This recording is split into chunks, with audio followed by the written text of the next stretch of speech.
दोस्तों हाल ही में ये क्लेम किया गया ग्रैंड मुफ्ती ऑफ इंडिया के द्वारा कि निमिषा प्रिया की सजा को माफ कर दिया गया है, रद्द कर दिया गया है।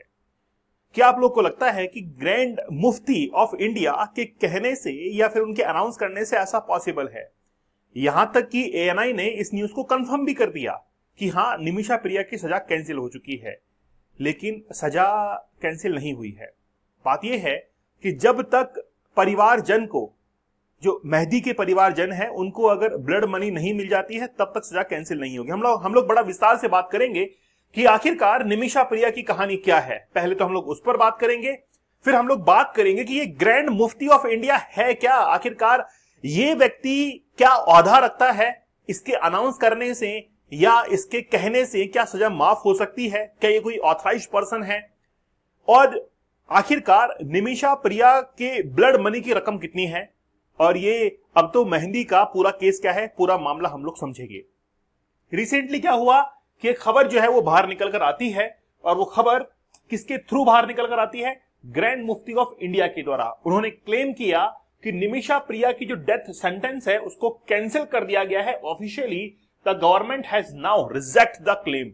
गवर्नमेंट ने इस क्लेम को रिजेक्ट कर दिया कि ऐसा कुछ भी नहीं है, ये सब कुछ झूठी खबर जो है फैलाई जा रही है। हम लोग बड़ा विस्तार से बात करेंगे। दोस्तों हमारा डीप वर्क का ये कोर्स है द पावर ऑफ फोकस। अब तक आप लोग एडिक्शन से बचे हुए थे, अब तक आप में जो बुरी आदत थी उनको छोड़ दिया आपने, लेकिन लाइफ में ग्रो कैसे करें, कैसे फोकस को इंक्रीज करें, कैसे कंसंट्रेशन को लेके जाएं, इसके लिए हम लोग 1 अगस्त से बैच शुरू कर रहे हैं। और 1 अगस्त से 30 टेक्निक्स में आप लोगों को रेगुलर बताने वाला हूं, और डेली लाइव सेशंस के अंदर आकर आपसे मुलाकात होगी। मतलब 2 वे कम्युनिकेशन आप लोगों के साथ में होगा। 30 रियल लाइफ स्टोरीज में बताऊंगा और 30 चैलेंजेस मैं आपको दूंगा। 30 दिन के 30 चैलेंज, ये आज ये काम करना ही करना है। तो अगर आप लोग तैयार हैं इस चैलेंज के लिए तो जरूर कूपन कोड फोकस यूज कीजिएगा। 75 डेज का हार्ड चैलेंज जरूर एक्सेप्ट कर लेना। आपकी जिंदगी के लिए है, आपकी लाइफ के लिए है, वाकई में आपकी लाइफ बदल जाएगी। आप लोग मुझे टेलीग्राम और इंस्टाग्राम पर ज्वाइन कर सकते हैं। सबसे पहले हम लोग कुछ बारीक बातों को देख लेते हैं। The ministry of external affairs on Tuesday rejected the claims. जो निमिषा प्रिया के डेथ सेंटेंस को माफ करने को लेकर जो क्लेम किए गए थे, हमारी जो मिनिस्ट्री है उसने उसको क्या कर दिया, सिरे से ही खारिज कर दिया। क्योंकि 2017 के अंदर निमिषा प्रिया को मौत की सजा सुनाई गई थी यमन के अंदर। और बात यह है कि द ऑफिस ऑफ ग्रैंड मुफ्ती ऑफ इंडिया, कौन है ये व्यक्ति? साथ ही में हम लोग देखेंगे कि कांतपुरम एपी अबू बकर मुस्लियार, ये पूरा नाम है उस व्यक्ति का। ठीक है, उनकी ऑफिस से खबर आती है कि निमिषा प्रिया के डेथ सेंटेंस को कैंसिल कर दिया गया है, लेकिन ये क्या है, पूरी तरीके से झूठी खबर थी। तो हम लोग सबसे पहले वो देख लेते हैं कि आखिरकार जो ग्रैंड यानी कि ये जो ऑफिस है वहां से क्या खबर निकल कर आई। ठीक है, the death sentence of Nimisha Priya which was previously suspended has been overturned. A high level meeting held, मतलब ये कह रहे हैं कि सना, जो कि यमन की कैपिटल है सना, वहां पर हाई लेवल एक मीटिंग होती है और वहां पर यह डिसाइड होता है कि कंप्लीटली कैंसिल कर दिया जाएगा निमिषा प्रिया की सजा को। और ये जो है वो बात कही गई ग्रैंड मुफ्ती के ऑफिस से, ये बात सामने निकल कर आई, जिसको खारिज कर दिया गया। और न्यूज़पेपर के अंदर आया कि निमिषा प्रिया को राहत नहीं, फर्जी है मौत की सजा रद्द होने का दावा। अब ये मामला क्या है, सबसे पहले ग्रैंड मुफ्ती को हम लोग समझते हैं। एक्चुअली में ये जो व्यक्ति यहां पर अवार्ड को रिसीव कर रहा है, यही ग्रैंड मुफ्ती ऑफ इंडिया है। क्या ये कोई ऑफिशियल पद है? देखिए, सबसे पहले नाम पूरा है कनाथपुरम एपी अबू बकर मुस्लियार, ये व्यक्ति है। Officially known as Sheikh Abu Bakr Ahmad, इसका जिनका जन्म होता है 1931 के अंदर। ये इस क्रम के अंदर ये 10वें नंबर के हैं एंड करंट ग्रैंड मुफ्ती ऑफ इंडिया।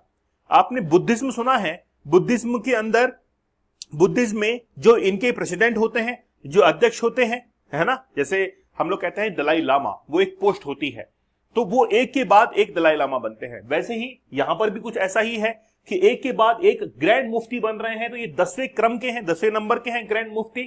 ठीक है, and general secretary of the All India Sunni Jamiyyathul Ulama, ठीक है, उसके सेक्रेटरी भी हैं। एंड जनरल सेक्रेटरी ऑफ, ये भी एक जनरल सेक्रेटरी हैं जो कि सुन्नीस के लिए काम करती है। ठीक है, और देखते हैं अब ये ग्रैंड मुफ्ती ऑफ इंडिया होता क्या है। Musliyar was chosen as the grand मुफ्ती of India by the All India Tanzeem Ulama Islam, मतलब एक ग्रुप है उनके द्वारा इस व्यक्ति का चुनाव होता है, इलेक्शंस होते हैं इन ए प्रोग्राम कंडक्टेड रामलीला मैदान। दिल्ली के रामलीला मैदान के अंदर एक प्रोग्राम कंडक्ट करवाया जाता है। इससे पहले वाले जो ग्रैंड मुफ्ती थे उनकी मौत के बाद में अगले ग्रैंड मुफ्ती को चुना जाता है।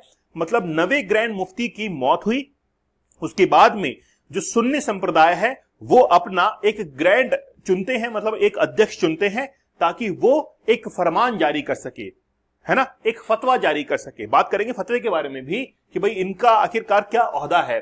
Mufti Mohammad Akhtar Raza Khan Qadri following an illness, मतलब 2018 के अंदर मौत हुई जब इस व्यक्ति की, तो उसके बाद में मुस्लियार जो है इनको क्या बनाया गया, 10वां ग्रैंड जो है मुफ्ती बनाया गया। The inauguration took place on Sunday, मतलब 24 फरवरी 2019 को रामलीला मैदान के अंदर एक सेरेमनी करवाई गई, प्रोग्राम करवाया गया, वहां पर इनका चुनाव हुआ। जैसे ही चुनाव होता है, चुनाव होने के बाद अलग अलग कंट्रीज में, यूएई के अंदर, बहरीन के अंदर, कुवैत के अंदर, ओमान के अंदर, मलेशिया के अंदर, इंडोनेशिया और खास तौर पर इंडिया के केरल के अंदर भी ऐसे इवेंट जो है वो कंडक्ट करवाए जाते हैं कोझिकोड के अंदर। ठीक है, तो ये बात आपको समझ में आ गई। लेकिन अब बात यह है कि इनके पद की जो है ओहदा क्या है, क्या रेपुटेशन रखता है। आपको पता होगा सिटीजन अमेंडमेंट एक्ट आया था, उस समय ये पीएम मोदी से मिलने के लिए गए थे, अमित शाह से मुलाकात हुई थी। तो prime minister of India Narendra Modi, minister of home affairs Amit Shah eight their office, मतलब उनके ऑफिस में मुलाकात करने के लिए गए कि आप जो है सिटीजन अमेंडमेंट एक्ट जो है और national register of citizen to remove religion from the list of eligibility criteria for the citizenship, मतलब आप रिलीजन का जो क्राइटेरिया है उसको वहां से हटा दीजिए। इस बात की दरख्वास्त लेकर वो भारत सरकार के पास में गए थे। मतलब एक समुदाय की तरफ से उनके अध्यक्ष, और वो अध्यक्ष उनके लिए काम करते हैं, ठीक है, और वो भारत सरकार के जो है सामने जाकर दरख्वास्त करते हैं कि ऐसा ऐसा इनके लिए कानून बना दीजिए। अक्सर आप लोगों ने फतवा का नाम सुना होगा, ये लोग फतवा भी जारी करते हैं। जैसे आप लोग देखेंगे कि कई बार एक ही काम जो है वो पूरे मुस्लिम संप्रदाय के द्वारा किया जाए, उसके लिए एक नोटिफिकेशन जारी किया जाता है जिसको फतवा कहा जाता है, अक्सर आप लोगों ने नाम सुना होगा। चलिए हम लोग बात करते हैं निमिषा प्रिया। निमिषा प्रिया जो कि अभी एट प्रेजेंट 37 साल की है, ये इनके हस्बैंड है, महंदो नहीं है, ये इनके हस्बैंड जो है वो है टॉम। एक्चुअली में ये केरल के कोझिकोड की रहने वाली है। निमिषा प्रिया केरल की रहने वाली है, 37 साल की अभी है। 2008 के अंदर ये अपनी मां का हाथ बटाने के लिए इकोनॉमिक रूप से नर्स थी और जाती हैं यमन के अंदर कि मैं वहां पर अलग अलग हॉस्पिटल्स में काम करूंगी, पैसा जुटाऊंगी और घर पर भेजूंगी। सब कुछ ठीक चल रहा था। 2008 के अंदर ये गई कहां पर, यमन के अंदर, और यमन की जो कैपिटल है सना, वहां पर अलग अलग हॉस्पिटल्स में काम किया। अच्छी बात थी, इकोनॉमिक काफी धीरे धीरे जो है वो इन्होंने अच्छे से बिल्डअप करना शुरू किया, घर पर पैसा भेजना शुरू किया। तो घर वालों ने ये कहा कि ठीक है अब शादी भी कर लो। 2011 के अंदर वापस से ये केरल के अंदर आती हैं और केरल में आकर शादी कर लेती हैं। ठीक है, केरल में शादी करने के बाद वापस ये डिसाइड करती हैं कि अपने हस्बैंड के साथ में 2012 में ये वापस से यमन के अंदर जाएंगी। ये वापस से यमन के अंदर चली जाती हैं और यमन में जाने के बाद वहां पर काफी अच्छा खासा पैसा जुटाने की कोशिश करती हैं, लेकिन वो कोशिश नाकामयाब होती है। इसीलिए इनकी आर्थिक स्थिति धीरे धीरे गिरती चली जाती है, क्योंकि हॉस्पिटल्स के अंदर जॉब लेना वहां पर इतना आसान नहीं होता है। नर्सेस की डिमांड होती है, लेकिन इनकी जॉब कहीं नहीं लग रही थी। इस बात को लेकर जो इनके हस्बैंड थे और साथ ही में इनकी एक बेटी हो चुकी थी, उनके लिए इन्होंने कहा कि मैं जो है इनको कहां पर भेज देती हूं, केरल के अंदर वापस से भेज देती हूं। और ये वापस से केरल के अंदर आ जाते हैं। कौन? निमिषा नहीं आती है, उनके हस्बैंड और इनकी डॉटर जो है वो वापस से केरल के अंदर आ जाते हैं। दोनों लोग आ जाते हैं। निमिषा यमन के अंदर रहते हुए हॉस्पिटल्स के अंदर काम कर रही थी, लेकिन निमिषा ये चाहती थी कि मैं खुद का नर्सिंग होम जो है उसको एस्टेब्लिश करूं, और इसीलिए नर्सिंग होम एस्टेब्लिश करने के लिए उन्होंने एक तरीका अपनाया। यमन के अंदर एक प्रावधान है, एक नियम है कि अगर आप अपना यहां पर कोई बिजनेस शुरू करना चाहते हैं तो आपको किसी लोकलाइट की मदद लेनी पड़ेगी, उसके साथ में पार्टनरशिप करनी पड़ेगी।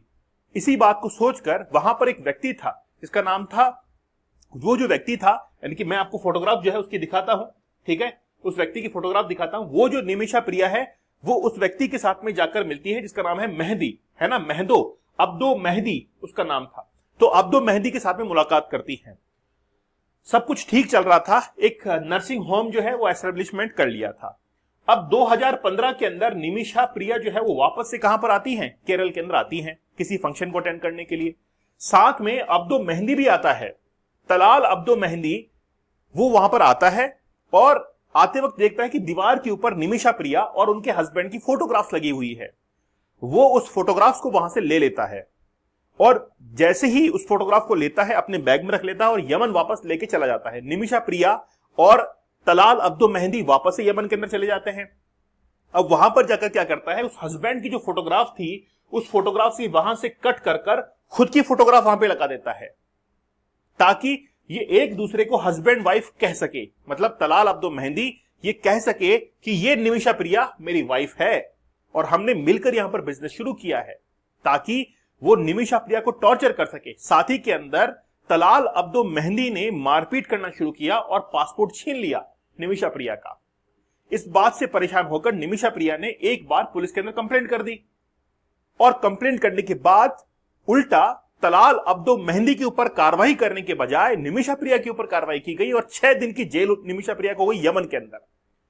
अब ये बात जो है इनकी मां को पता लगती है।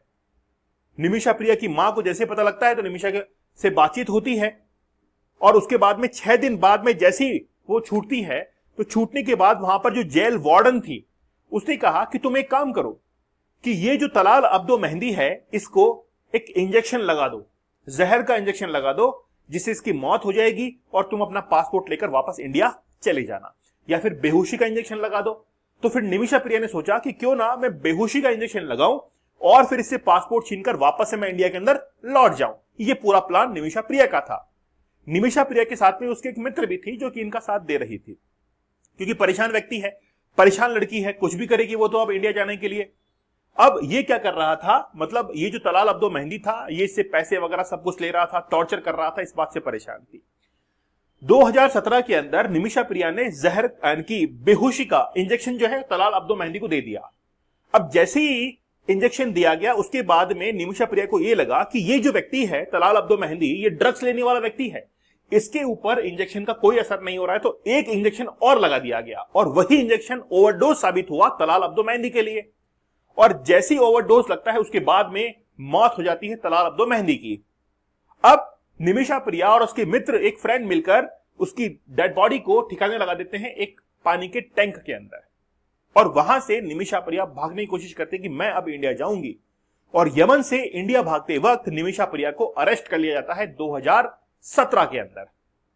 मतलब 2017 खत्म ही हुआ था, 18 शुरू होने वाला था, तो उस समय निमिषा प्रिया को अरेस्ट करके जेल में डाल दिया गया। ये पूरी कहानी थी। अब बात यह है कि निमिषा प्रिया को मौत की सजा वहां की कोर्ट के द्वारा सुना दी गई और उस पर राष्ट्रपति ने हस्ताक्षर भी कर दिए। अब बात ये सब कुछ चल रही थी कि निमिषा प्रिया को फांसी लगेगी, ठीक है, ये सब कुछ होगा, लेकिन इसका एक सॉल्यूशन निकल कर आता है और वो सॉल्यूशन होता है ब्लड मनी। वो सॉल्यूशन क्या होता है, वो सॉल्यूशन होता है ब्लड मनी। ये डेथ सेंटेंस है, मतलब वो यमन की जो गवर्नमेंट है उन्होंने लिख के दिया कि आखिरकार क्या है। यमन की गवर्नमेंट ने, खास बात यह है, मैं अभी आपको आगे जिक्र करने वाला हूं इसी चीज के बारे में, ठीक है। तो पहले मैं ब्लड मनी के बारे में आपको बताता हूं। ब्लड मनी क्या होती है कि खून के बदले पैसा। अब तलाल अब्दो मेहंदी का जो परिवार है उससे पूछा गया कि क्या आप पैसे लेकर इस लड़की के ऊपर जो केस है उसको हटा देंगे, तो उन्होंने साफ तौर पर इनकार कर दिया, ठीक है, साफ तौर पर इनकार कर दिया। दूसरी बात, निमिषा प्रिया के पास में इतना पैसा भी नहीं था। अब इंडियन गवर्नमेंट ने यह कहा कि हम लोग आपका साथ देंगे, है ना, हम लोग क्या देंगे, आपका साथ देंगे। अब समझिए कि इंडियन गवर्नमेंट क्या वाकई में पैसे देकर निमिषा प्रिया को छुड़वा सकती है, लेकिन क्यों नहीं छुड़वा रही है वो कारण सुनिए। अब इंडियन गवर्नमेंट ने कहा कि हम लोग पूरी तरीके से हेल्प करेंगे निमिषा प्रिया की, चाहे वकील करना हो चाहे कैसे भी हेल्प हो हम लोग करेंगे।